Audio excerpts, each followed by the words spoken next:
Um, can you tell me about Reggie and Tupac's relationship when Pac was on death row? Anything you saw with them? It was friendly, of course. You know what I mean. Reggie was, of course, he was in charge of all the security. So he was a busy person, you know. He was around. Reggie used to always be close to Suge, you know what I mean. I think Reggie was actually Suge personal security, if I'm not mistaken. But of course, Reggie had people that was working with his, working for a security company, and he would put security on Snoop or Pac and stuff like that. So it was always a respectful, mutual relationship between Pac and Reggie. He never said nothing bad about Reggie. He always spoke with him and smiled, and it was a respect. It was always a respect. Okay, because Yasmin Fula put out a document where Tupac had faxed Reggie in near the end of August, saying that Tupac no longer wanted his security services. So there's a guy out there, the same guy who claims that Tupac wasn't on death row, that says, this is proof that, Yes. Reggie was fired and that Tupac didn't have any security on him afterwards. The week before Tupac went to Vegas, after New York but before Yes. Vegas, do you remember him having security on him, whether it be recording studio or at the house or any kind of thing like that? I think up until he passed away, he still had security for certain events. You know what I mean? Like going to the studio. I know from the time that Pop went to death row, there's a lot of times he didn't want security around him. He just was the type of person he wanted to have his freedom, and sometimes purposely he would dip and try to get away from the security. You know what I mean? But I think up until he passed away, if I'm not mistaken, because you got to think about it when the day that Pop got shot, some of the Outlaws was in a car behind him with one of the security who was supposed to be, telling Pac, who's supposed to be behind Pac. You know what I mean? So they was in a car with one of the security who was put to, be the bodyguard for Pac on that specific night. You know what I mean?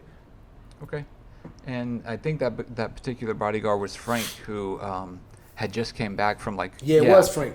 Yeah, and it he was had Frank. just come back from like a 5 week vacation or something like that. So I guess what I wanted to make sure was Yes. that the security that Pac had on him Excuse me. before Vegas was other security other than Frank. I believe so, definitely. I know Hacky. I remember the name like yesterday. Hacky was one of them who was always around um, with Pac, and then Frank was the main one. You know. Can you tell me about as much detail as you can about this? And I don't know how much you remember, but the last studio session with Tupac, the songs that were recorded, we know now from the masters being at the museum at the Wake Me When I'm Free exhibit, All Out, Hell for a Hustler, and then the Tyson song that Tyson walked out to, the night Tupac was shot. You're on both the songs, All Out Yes. and Yes. Hell for a Hustler. Can you tell me a detailed account of that last studio session and everything that went on, since it kind of was the last time that Tupac was able to record? I just I remember not vividly. I believe it was at a studio. It wasn't Can Am. It was with the guy. What's his name? Damon Thomas Yep. Thompson. He was a new producer that came around and Pac liked the beats and he went in there. And I remember Pac was just on one. Even he was just like writing and it was very intense. I remember the whole session was very intense. These last studio session, you know what I mean? He was like really, really, really on one. Very like his lyrics was more militant, that day.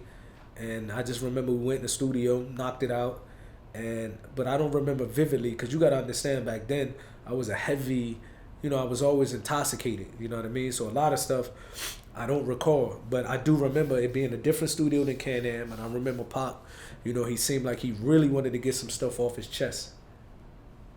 Okay.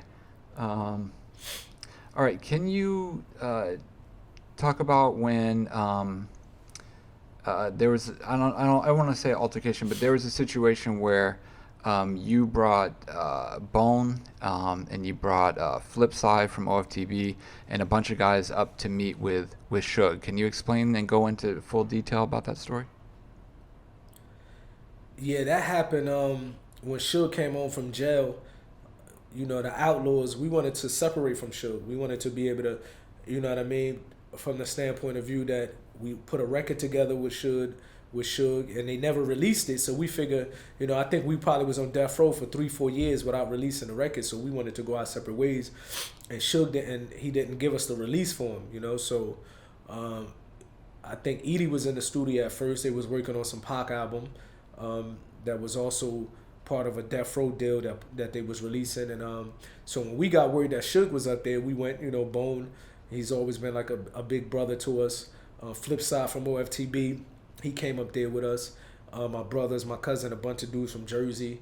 Because we know how, it can go anywhere. It can go anyway when it come with dealing with Suge back in those days. So we really wanted to speak with him and make sure that we had some people in line with us that, that Suge also respect. He, back in the day, of course, and even from the street standpoint of view, he respected Bone, he respected Flipside. They was all bloods, you know what I mean? So we figured everybody coming together and probably can discuss like men or whatever, how we can get off the, off the record label. And I remember I had a gun on me. I remember I went up there with my gun, and some of the homies from Jersey, my brothers, we was all strapped because we Death Row was wild back in the day. So we don't know what, I think a couple months before that, Edie said he ran into Suge one day when he first came home, and Suge was like, "You guys owe us money."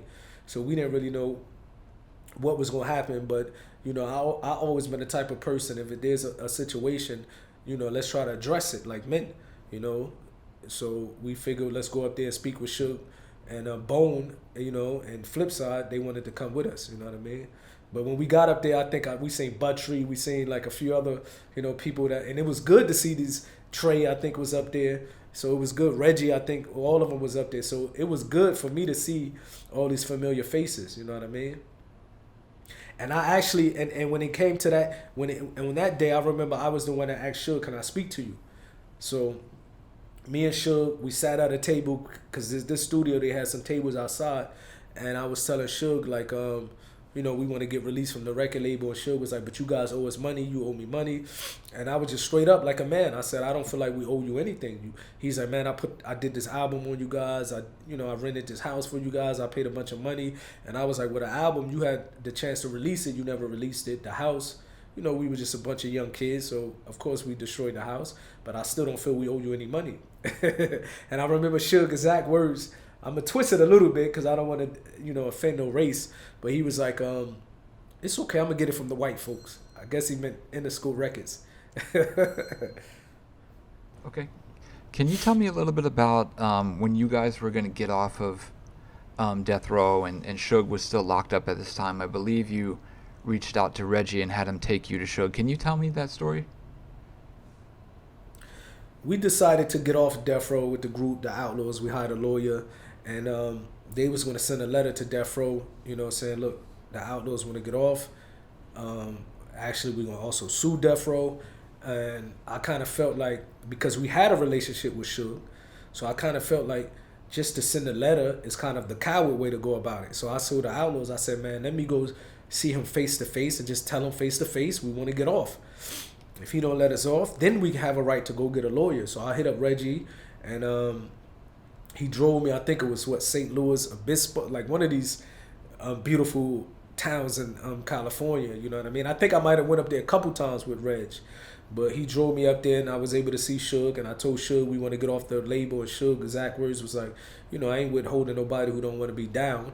No problem, I'm going to let you get off the label." But he never released us, you know what I mean? So eventually, we had to hire a lawyer. We settled out of court. We ain't get no money. We just wanted to walk away.